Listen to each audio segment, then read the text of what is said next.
उम्मीद करता हूँ मेरी आवाज़ जो है अभी क्लियर आ रही होगी। आज हम पढ़ने वाले हैं बायो और सावर्त के नियम को। बायो एंड सावर्त का लॉ। ये कक्षा 12वीं की फिजिक्स यानी भौतिक विज्ञान का अध्याय 4 का लेक्चर नंबर 5 है। ओके, इससे पिछले जितने भी लेक्चर हैं उम्मीद करता हूँ आप देखकर आए ही होंगे, तभी आप इसको पढ़ने बैठे हैं। तो बायो सावर्त लॉ यानी बायो सावर्त का नियम, ये हमसे क्या कहता है, किस तरीके से बायो और सावर्त थे कौन। देखो, बायो और सावर्त के बारे में पहले बेसिक से स्टार्ट करते हैं, ठीक है। बायो और सावर्त जो थे ये फ्रेंच के वैज्ञानिक थे। कहाँ के थे? ये फ्रेंच के वैज्ञानिक थे, और मतलब भौतिकी के ही वैज्ञानिक थे। ये भौतिक विज्ञान के ऊपर ही रिसर्च वगैरह किए थे, तो भौतिक वैज्ञानिक थे। बायो एंड सावर्त दो वैज्ञानिक थे, एक ही का नाम नहीं है बायो सावर्त, दो वैज्ञानिक थे बायो एंड सावर्त। तो इन्होंने कुछ एक्सपेरिमेंट किया। क्या किया? कुछ एक्सपेरिमेंट किया और उसके बेस पर कुछ फार्मूले तैयार किया। उस फार्मूले को आज हम पढ़ने वाले हैं, जिसे हम बायो सावर्त लॉ के नियम से जानते हैं, बायो सावर्त के नियम के नाम से जानते हैं। और इस चैप्टर के अंदर इसकी एक अपनी भूमिका है और इसका एक अपना इम्पोर्टेंस है। ठीक है, स्टार्ट करते हैं। इन्होंने एक्सपेरिमेंट किस तरीके से किए, पहले उस चीज़ को आपको अच्छे तरीके से देखना होगा। देखो, सबसे पहले तो इन्होंने इस तरीके से एक तार लिया और इन्होंने जो एक्सपेरिमेंट किए, एक पॉइंट को आपको याद रखना है, वो एकांक के ऊपर किए। एकांक का मतलब होता है एक छोटा सा हिस्सा लेना। मैं आपको पहले भी कई बार बता चुका हूँ। जैसे ये एक तार है या फिर एक पेन है, कुछ भी मान लो, इसकी कुछ लंबाई है और इसका एक छोटा सा एरिया लेंगे, छोटा सा एरिया, बहुत ही छोटा सा एरिया, उसको हम एकांक कहेंगे। जैसे अभी मेरे पास पॉसिबल नहीं है, मतलब मैं बता देता, कोई स्केल होती है 10 मीटर की, 50 मीटर की, 60 मीटर की, तो उसकी जो 1 मीटर वाला हिस्सा होता है वो उसका एकांक भाग कहलाता है। तो ये जो तार है इसका हमने मान लीजिए एकांक भाग ले लिया ये, और इसकी जो लंबाई है वो हमने ले ली dl लंबाई। और इसमें कुछ इस तरीके से विद्युत धारा का प्रवाह हो रहा है, आई विद्युत धारा का प्रवाह हो रहा है, और आई विद्युत धारा का प्रवाह हो रहा है तो मान के चलो कि इधर इस dl लंबाई की दिशा है। अब उन्होंने क्या किया, इस तरीके से यहाँ पर कोई पॉइंट P स्थित है और उसकी यहाँ से दूरी कितनी है, यहाँ से मान लीजिए उसकी दूरी जो है r है। उसके ऊपर अब कोई ना कोई चुंबकीय क्षेत्र लग रहा होगा। मैं आपको पिछले विषयों के अंदर पढ़ा चुका हूँ, पिछले जितने भी लेक्चर हुए थे उनके अंदर मैंने आपको बताया था कि कोई भी अगर चालक तार है उसके अंदर विद्युत धारा का प्रवाह हो रहा है तो वो जरूरी है कि चुंबकीय क्षेत्र वो तो उत्पन्न करेगा, चुंबकीय क्षेत्र। जैसे कि ये तार है, अगर इसके अंदर मैं करंट का प्रवाह करता हूँ, नॉर्मली पेन है, सपोज कि ये तार है, जो बायो सावर्त नियम, बायो सावर्त जो थे उन्होंने जिस तार के ऊपर प्रयोग किया था, सपोज कीजिए कि वही तार है। तो अब ये जो तार है इसके अंदर विद्युत धारा का प्रवाह अगर हो रहा है तो ये अपने आसपास जो परिवेश है चुंबकीय क्षेत्र उत्पन्न करेगा। अब उस चुंबकीय क्षेत्र की कुछ ना कुछ वैल्यू होगी। हमने यहाँ पर क्या लिया है, छोटी सी लंबाई। तो मान लीजिए ये जो छोटी सी लंबाई है ये छोटा सा चुंबकीय क्षेत्र उत्पन्न कर रही है। एक छोटी सी लंबाई, एक छोटा सा प्यारा सा नन्हा सा मुन्नू सा चुंबकीय क्षेत्र उत्पन्न कर रही है। अब इसकी जो दूरी है इस तरीके से, और ये जो तार है ये आपस में थीटा कोण बना रहे हैं। क्या बना रहे हैं? थीटा कोण बना रहे हैं। तो इस तरीके से उन्होंने एक विधि को तैयार किया और एक्सपेरिमेंट के फलस्वरूप उन्होंने कुछ चीज़ें नोटिस की। उन्होंने नोटिस किया कि ये जो चुंबकीय क्षेत्र है यानी कि डी बी है, ये समानुपाती निकल के आ रहा है विद्युत धारा के, विद्युत धारा जो कि इस तार में प्रवाहित हो रही है। और ये जो चुंबकीय क्षेत्र है, यार मक्की भी, ये समानुपाती आ रहा है इस विद्युत ये छोटी सी लंबाई डी एल के। यहाँ तक कि ये जो थीटा कोण बन रहा है इसकी जो ज्या होती है, देखो ज्या का मतलब होता है साइन, ठीक है, तो थीटा कोण की ज्या साइन थीटा, इसके भी समानुपाती आ रहा है। लेकिन ये जो दूरी है इसके वर्ग के व्युत्क्रमानुपाती है। व्युत्क्रमानुपाती को इस तरीके से दर्शाते हैं, समानुपाती को इस तरीके से दर्शाते हैं। अब बहुत सारे बच्चों के मन में डाउट आ रहा होगा ये कैसे आ रहा है, क्यों आ रहा है। देखो, मैं आपको एक साधारण सा उदाहरण देता हूँ। अभी आप डले हो रजाई में, आपकी माता श्री आई, उन्होंने आपसे बोला कि उठ जा प्यारे, आप ठहरे ठीक, आप थोड़ी उठने वाले हो। तो आपकी जो माता जी है उन्होंने आपके गाल पर एक लगाई, बहुत ही जोरदार लगाई, लेकिन आप तो ठहरे फिर भी ठीक, आप थोड़ी उठने वाले हो, अभी भी रजाई में डाले हो। आपकी माता श्री ने जाकर ये इंफॉर्मेशन जो थी पिताजी को स्थानांतरित कर दी। अब आपके पिताश्री आए, उन्होंने देखा तो बड़े ही शांत स्वभाव के थे। उन्होंने ज़्यादा कुछ नहीं किया, अपना बेल्ट निकाला और धनाधन धनाधन धनाधन बिस्तर में। उसके बाद जब आप उठे और खड़े हुए तो आपने ये अनुभव महसूस किया कि आपकी जो ठुकाई है, आपकी जो पिटाई है, वो माताजी ने भी बोली थी, पिताजी ने भी बोली थी, किंतु परंतु जो पिताजी ने आपको आपकी जो ठुकाई बोली थी उसमें आपको दर्द बहुत ज़्यादा हुआ मुकाबले माताश्री के। तो आपने ये अनुभव किया, ये महसूस किया कि पिताजी ने ठुकाई ज़्यादा बोली थी, क्योंकि माता जी ने जब मारा था तो इतना दर्द नहीं हुआ, लेकिन पिताजी ने मारा तो बहुत ज़्यादा दर्द हुआ। इसका मतलब तो ये है कि पिताजी ने ज़्यादा ठुकाई बोली थी, ज़्यादा मारा था मुझे। तो ये कैसे आपने अनुभव किया? जब आपकी ठुकाई बोली, जब ये प्रेचड़ हुआ, तो इसी तरीके से उन्होंने ये प्रेचड़ किए। तो ये उनको मालूम कैसे होगा? ये जब प्रेचड़ कर रहे थे तो ये चीज़ें उन्होंने नोटिस की और इनको उन्होंने महसूस किया और ये चीज़ें उनके पास निकल के आई। किससे निकल के आई? प्रैक्टिकल से निकल के आई। अब जब ये निकल के आ गई तो हमारा आधा काम हो गया। आप सभी को पता है समानुपाती को मिश्रित कर देते हैं। जैसे ये समानुपाती आ रहा था आई के, डीएल के भी और साइन थीटा यानी ज्या के, और व्युत्क्रमानुपाती आ रहा था आर स्क्वायर के। तो ये इस तरीके से देखो, विद्युत धारा के समानुपाती और लंबाई के समानुपाती, ठीक है, और साइन थीटा के समानुपाती और दूरी के वर्ग के व्युत्क्रमानुपाती। यहाँ पर भी मैंने वही लिखा है, विद्युत धारा के समानुपाती, लंबाई के समानुपाती, और जो ज्या बन रही है साइन थीटा उसके समानुपाती, और जो दूरी का वर्ग है उसके व्युत्क्रमानुपाती। तो जब समानुपाती का चिन्ह हटता है तो कोई ना कोई कांस्टेंट आता है, वर्षों पुरानी परंपरा है। और इधर आया था I D L sine theta, बटे में क्या है? R square. तो यहाँ पर ये जो एक नई चीज़ है वो निकल के आ गई, कांस्टेंट। इसे बोला जाता है निर्वात की चुंबकशीलता। इसके बारे में मैं आपको ज़्यादा कुछ बताऊंगा नहीं, क्योंकि आप अगले अध्याय के अंदर इसको पढ़ लोगे। जब जब ज़रूरत है तो मैं इसको और इसके बारे में जानकारी दे दूंगा। फिलहाल आपको इतना याद रखना है, इसे निर्वात की चुंबकशीलता कहते हैं, ठीक है, निर्वात की चुंबकशीलता कहते हैं। और ये जो है म्यू नॉट अपॉन 4 पाई, इसकी जो वैल्यू निकल के आती है वो है 10⁻⁻7 टेस्ला मीटर पर एम्पियर, ठीक है। अब ना फिर से एक ही डाउट निकल के आता है कि टेस्ला मीटर पर एम्पियर क्यों आ रहा है। ये देखो, पहले दो चीज़ों को आपको और समझा देता हूँ, मैं थोड़ा सा एक्सप्लेनेशन करूँगा यहाँ पर। देखो, म्यू नॉट बटा 4 पाई की वैल्यू 10⁻⁻7 है। कभी कभी कोई कंडीशन आ जाए जिसमें आपको ओनली म्यू नॉट की वैल्यू चाहिए, तो आप ये जो 10⁻⁻7 तो पहले से है ही, 4 पाई का पाश्चांतर कर देना तो 4 पाई इधर आ जाएगा। तो ये जो वैल्यू है आपके पास फिर म्यू नॉट की निकल के आ जाएगी। और म्यू नॉट बटा 4 पाई इक्वल टू होता है 10⁻⁻7। ओके, अब बात है टेस्ला मीटर प्रति एम्पियर, ये कैसे निकल के आया। तो ये जो सूत्र है इसी के ऊपर अभी आपको ध्यान देना है, ये जो सूत्र है इसी के ऊपर आपको ध्यान देना है। D B is equal to mu naught बटा 4 pi I D L sine theta, बटे में क्या है? बटे में है आपका प्यारा सा आर स्क्वायर। इसको मैं इस तरीके से बंद कर देता हूँ पहले ब्रैकेट के अंदर। ये बायो सावर्त का नियम है और इसी से हमें सूत्र प्राप्त हुआ है, इस चीज़ को याद रखना आप, ठीक है, अच्छे तरीके से। अब रही बात इसकी, तो देखो पहले आपको एक चीज़ याद रखनी है, वो राशियाँ जिनके अंदर इकाई नहीं होती, या बोला जाए तो जो पूर्ण रूप से भौतिक राशियाँ नहीं होती उनकी कोई इकाई नहीं होती, ठीक है। जैसे कि 8, 10, 20 इनकी कोई इकाई नहीं होती। जिन चीज़ का आप मापन करते हो उनकी इकाई होती है। जैसे जैसे मैं उदाहरण के लिए बताऊँ, लंबाई, तो लंबाई को आप मापते हो मीटर के अंदर, वजन उसको आप मापते हो किलोग्राम के अंदर, तो उनकी इकाई होती है। 8, 20, 10 इनकी इकाई नहीं होती। तो जैसे कि यहाँ पर है 4 इंटू पाई, है कि नहीं? तो 4 क्या है? 4 है। और पाई क्या है? पाई की वैल्यू कितनी होती है? 22/7, आपको पता होगा। तो 4 गुणित 22/7, इसमें कहीं पर इकाई है? नहीं। तो जहाँ पर इकाई नहीं है उनको इग्नोर करो। यहाँ पर देखो, ये क्या है? चुंबकीय क्षेत्र। चुंबकीय क्षेत्र जो होती है उसकी इकाई होती है टेस्ला, बराबर है म्यू नॉट। म्यू नॉट है तो म्यू नॉट है, बटा 4 पाई मैंने आपको क्या बताया, इसकी कोई इकाई नहीं होती। आई क्या है? विद्युत धारा है। तो जो विद्युत धारा है उसका इकाई होता है एम्पियर, मैं आपको पहले बता चुका हूँ। डीएल यानी एकांक लंबाई, तो लंबाई का होता है मीटर, ठीक है। साइन थीटा ये एक त्रिकोणमितीय अनुपात है, पॉइंट को याद रखना हमेशा, साइन थीटा त्रिकोणमितीय अनुपात है और इनकी कभी भी कोई इकाई नहीं होती। आर स्क्वायर, आर क्या है? दूरी है, स्क्वायर यानी उसका वर्ग। तो दूरी यानी कि लंबाई एक ही बात है, और इसका क्या होता है? मीटर। स्क्वायर लगा है तो स्क्वायर लगा दो, यानी मीटर का स्क्वायर। अब देखो मीटर से ये स्क्वायर कैंसिल, तो टेस्ला इज इक्वल टू आ गया म्यू नॉट इंटू ए बटा एम।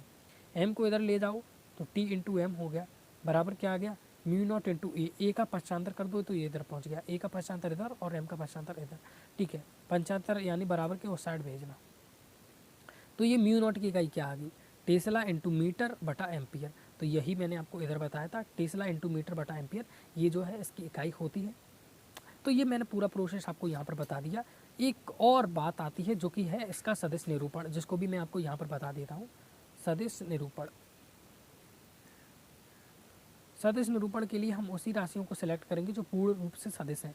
जैसे कि यहाँ पर dl, हालांकि ये लंबाई है लेकिन हमने इसकी दिशा ली है, और दिशा किस तरफ ली है यहाँ पर आप नोटिस करोगे तो जिधर विद्युत धारा की दिशा है उधर। तो देखो dB इज इक्वल टू क्या है, mu naught upon 4 pi into I into D L sine theta है। इसमें मल्टीप्लाई मैं कर देता हूँ r से, नीचे कितना है r स्क्वायर, तो इसमें भी मेरे को मल्टीप्लाई करना पड़ेगा r से। देखो ऊपर आप किसी संख्या से गुणा करते हो तो ज़रूरी है आप नीचे भी उसी संख्या से गुणा करो। जैसे 8/2 है तो ऊपर भी आपने 2 से गुणा कर दिया, नीचे भी आपने 2 से गुणा कर दिया, तो कितना हो गया 8 दूनी 16 और 2 दूनी 4। तो 4 से 16 को डिवाइड करो तो कितना आ गया 4, और 2 से 8 को डिवाइड कर दो तो 4। यानी कि अगर आप ऊपर और नीचे बराबर मात्रा में अगर गुणा करते हो तो आपके पास फिर कोई परिवर्तन नहीं आता संख्या में। लेकिन अगर आपने ऊपर ऊपर मल्टीप्लाई कर दिया तो गलत हो जाता है। अगर आप ऊपर जितनी संख्या से गुणा कर रहे हैं, जैसे ऊपर मैंने r से गुणा किया है, अगर आप नीचे भी उसी संख्या से गुणा करते हो तो फिर आपके पास कोई भी संख्या गलत नहीं होती, कोई भी परिवर्तन नहीं आता। अब r की दिशा देख लो, r की दिशा कुछ इस तरीके से है, P बिंदु की तरफ, है ना, है कि नहीं। तो dB is equal to mu not into 4 pi, मैंने आपको पिछले लेक्चर्स के अंदर बताया था ए बी साइन थीटा किसके बराबर होता है, ए वेक्टर इंटू बी वेक्टर के। तो यहाँ पर आर और डी एल साइन थीटा है, ये किसके बराबर होगा, किसके बराबर होगा, R vector into D L vector. Sorry थोड़ा सा उल्टा हो गया, डी एल पहले है आर बाद में है, ठीक है। बटी में क्या है अपना आर स्क्वायर में आर का मल्टीप्लाई करोगे तो आर क्यूब। इसको थोड़ा सा समझना है कि जो डी एल साइन थीटा है इसको मैंने क्या लिख दिया, साइन थीटा डी एल के साथ है तो डी एल इंटू में क्या है आर है तो आर दोनों। तो ये जो हो गया इसका सदिश निरूपण है। लाओ एक बार मैं आपको दोबारा समझा देता हूँ कुछ इस तरीके से। देखो D B is equal to क्या है, mu not I D L sine theta बटा आर स्क्वायर बटा में 4 पाई। मैंने इधर भी आर का मल्टीप्लाई किया तो ये हो गया आर क्यू, और ऊपर भी मल्टीप्लाई कर दिया तो इधर आ गया मल्टीप्लाई में R. D L sine theta हो गया अपना डी एल वैक्टर, ठीक है। वेक्टर में साइन थीटा ये जो त्रिकोणमितीय अनुपात है हट जाते हैं। क्रॉस में क्या है, क्रॉस में आपका आर, ये भी एक सदिश। L2 में आई बटा क्या है आर क्यू म्यू नॉट बटा 4 पाई बराबर डी बी चुंबकीय क्षेत्र। तो ये इसका सदिश निरूपण होता है। एग्जाम में बहुत कम पूछा जाता है, अगर आ गया तो आपको पता है। फिर इसको निकालने की एक मेन वजह, हमारा सदिश किस तरीके से निकल रहा है, D L vector into R vector. तो अब चुंबकीय क्षेत्र की हम दिशा भी इससे निकाल सकते हैं। चुंबकीय क्षेत्र की दिशा निकालने के लिए या किसी भी क्षेत्र की दिशा निकालने के लिए उसका सदिश निरूपण ए क्रॉस बी है। तो ए की तरफ उंगलियों को कीजिए, बी की तरफ घुमा दीजिए, अंगूठा है वो आपको बता देगा कि दिशा किधर है, जो भी राशि है उसकी, ठीक है। जैसे मैं आपको एग्जांपल से समझाऊंगा। यहाँ पर क्या है, D L vector into R vector. तो ये अपना तार है D L vector into R vector. समझो, सबसे पहले लो अपना सीधा हाथ, ये मेरा सीधा हाथ है, ठीक है। इसकी जो उंगलियां हैं, ये जो उंगलियां हैं, इनको उस दिशा में करो जहाँ पर पहला आपका क्या है, D L vector into R vector, यही है दिशा, D L vector into R vector. तो डी एल वैक्टर, तो सबसे पहले डी एल है तो डी एल की तरफ उसकी उंगलियों को घुमाओ। डी एल क्या है, ऊपर की तरफ ली है, विद्युत धारा ऊपर की तरफ है तो ऊपर की तरफ दिशा ली है, तो इस तरीके से कर दी, ठीक है, कर दी हमने। अब देखो बिंदु पी किधर है, इधर है, तो आर किधर है, आर इधर है, इस दिशा में है, इस दिशा में, डी एल जबकि इस दिशा में है, तो इसकी तरफ घुमा दो इस तरीके से, जिधर वो है उस तरफ घुमा दो। तो ये किधर बता रहा है फिर दिशा, फिर ये दिशा बता रहा है आपकी तरफ, इस तरीके से आपकी तरफ। यानी अगर आपकी तरफ जा रही है, यानी मेरी तरफ से देखें तो मेरी तरफ से तो ये अंदर की तरफ है ना, तो यहाँ पर क्रॉस आएगा। अच्छा, ये पॉइंट यहाँ पर होता, समझ लीजिए ये पॉइंट पी इधर है, अगर मैं इसको इधर ले लेता इस तरीके से, तो देखो विद्युत धारा ऊपर की ओर प्रवाहित हो रही है, तो डीएल की दिशा किधर हो गई, ऊपर की तरफ, इस तरीके से मैंने हाथ कर दिए, ओके, कोई दिक्कत तो नहीं है। ये बिंदु पी है, पी इस तरफ है, इस तरफ, तो इस तरफ उंगलियों को घुमा दिया, अंगूठा आ रहा है मेरी तरफ, यानी दिशा बता रहा है। यानी डीएल की तरफ उंगलियों को कीजिए, आर की तरफ घुमा दीजिए, डीएल ऊपर की तरफ उंगली की, आर की तरफ घुमा दी, आर इधर है, आर इधर है तो घुमा दी, तो ये मेरी तरफ आ रहा है, मेरी तरफ आ रहा है यानी कि आगे की ओर है।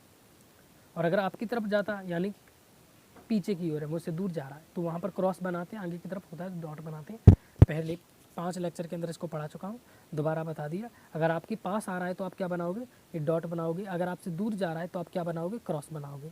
इस पॉइंट को याद रख लेना। जैसे यहाँ पर देख लो, डी एल ऊपर की तरफ है तो ऊपर की तरफ कर दिया, आर वेक्टर इधर है तो इधर कर दिया, अंगूठा किधर आ रहा है, आपकी तरफ। सिंपल सा फंडा है, कोई दिक्कत वाली बात नहीं है। तो इसकी दशा क्या है, क्रॉस है। इसकी दशा क्या है, अगर इधर होता तो हमने इधर लिया है तो इधर आ रही है क्रॉस। तो ये जो है इसकी दिशा निकाल दी। अब मैं यहाँ पर अनुप्रयोग वगैरह तो बता नहीं सकता, वैसे भी लेक्चर लंबा हो जाएगा, कम ही रखते हैं। और 2 मैं आपको कंडीशन बता देता हूँ, केस बताते हैं ना, 0 डिग्री वाले और 90 डिग्री वाले, 0 डिग्री और 90 डिग्री। देखो थीटा बराबर 0 डिग्री हो तो वायु सामर्थ्य का नियम अप्लाई कीजिए। तो D B is equal to, अब तो आपको याद हो गया, म्यू नॉट बटा क्या है 4 पाई इंटू आई के समानुपाती, डी एल के समानुपाती और साइन थीटा के समानुपाती, अपॉन में क्या है 4 पाई, सॉरी आर का स्क्वायर। साइन थीटा है यहाँ पर, साइन थीटा की जगह पर, थीटा की जगह पर 0 रख दो, तो साइन कितना हो गया, थीटा की जगह पर 0 रख दिया तो साइन 0। साइन 0 की वैल्यू आपने पढ़ा है 0 होती है। अब साइन 0 की वैल्यू 0 हो गई तो ये पूरा क्या हो गया 0। तो D B is equal to क्या आ गया फिर 0। अरे मेरे भाई देखो, mu not I D L sine, ये सभी मल्टीप्लाई में है और ये सभी डिवाइड में है। तो सभी मल्टीप्लाई में है, सभी डिवाइड में है, तो क्या होगा 0 होगा। देखो 0 में अगर किसी संख्या को जोड़ते हो तो वो 0 नहीं होता, लेकिन 0 में किसी भी संख्या से गुणा करते हो या भाग देते हो तो आपको जो अंततः मिलने वाली संख्या है वो 0 ही होती है। अब जैसे थीटा बराबर 90 डिग्री हो, थीटा बराबर 90 डिग्री हो तो सूत्र वही लगेगा, म्यू नॉट बटा 4 pi into I into D L into sine. अब कितना है अपना 90 डिग्री, तो थीटा की जगह 90 डिग्री रख दो बटा 4 पाई। साइन 90 डिग्री की वैल्यू 1 होती है, तो ये सब हट जाएगा, फिर साइन 90 डिग्री हट जाएगा क्योंकि इसकी वैल्यू हो गई 1। तो डी बी इक्वल टू क्या निकल के आया, mu naught upon 4 pi I D L बटा आर स्क्वायर। ये मैं 4 पाई लिखने की आदत पड़ेगी, आर स्क्वायर। तो ये चुंबकीय क्षेत्र जब 90 डिग्री हो तब की वैल्यू हमारे पास निकल के आ गई। आज मैंने आपको पूरी तरीके से समझाने की कोशिश की है और आपको सभी को बताया। लास्ट का रिवीजन जो है वो रह गया है, चलो कर लेते हैं उसको। वायु सामर्थ्य, हाँ फ्रेंच के 2 वैज्ञानिक थे, भौतिक वैज्ञानिक थे, जिन्होंने एक्सपेरिमेंट के तहत इस तरीके से प्रतिस्थापित किया कि जो चुंबकीय क्षेत्र लगता है इस कंडीशन में वो आई के समानुपाती होता है, डी एल के समानुपाती होता है, साइन थीटा के समानुपाती होता है, आर स्क्वायर के व्युत्क्रमानुपाती है। अरेंजमेंट जो है उनका कुछ इस तरीके से होता है, डी बी समानुपाती आइडियल साइन थीटा के, व्युत्क्रमानुपाती आर स्क्वायर के, समानुपाती का चिन्ह हटाया, म्यू नॉट बटा 4 पाई आया। ये जो होती है निर्वात में चुंबकशीलता होती है, लिख देना आप। और नोट्स में आपको लिखा मिल जाएगा, नोट्स आपको मिल जाएंगे डिस्क्रिप्शन में, टेलीग्राम पर जाकर ज्वाइन कर लेना, फ्री मिल जाएंगे बिल्कुल, ठीक है। म्यू नॉट बराबर 10⁻⁷ इंटू 4 पाई होता है, क्योंकि 4 पाई का पश्चांतर करोगे तो इधर पहुंच जाएगा। टेस्ला इंटू मीटर बटा एम्पियर इसका मात्रक होता है, इकाई होती है। किस तरीके से आया ये निकल के यहाँ पर देख लो, चुंबकीय क्षेत्र का होता है टी, म्यू नॉट तो म्यू नॉट, 4 पाई का होगा नहीं, आई का होगा एम्पियर, डी एल का हो गया मीटर, और जो दूरी का वर्ग है उसका हो गया मीटर का स्क्वायर। साइन थीटा ये एक त्रिकोणमितीय अनुपात है, इसका कोई विमा नहीं होती। मीटर से स्क्वायर कैंसल, मीटर को इधर पहुंचाया तो टेस्ला इंटू मीटर हो गया ये, है ना, और एम्पियर हमारा नीचे पहुंच गया, तो mu not is equal to tesla into meter बटा एम्पियर।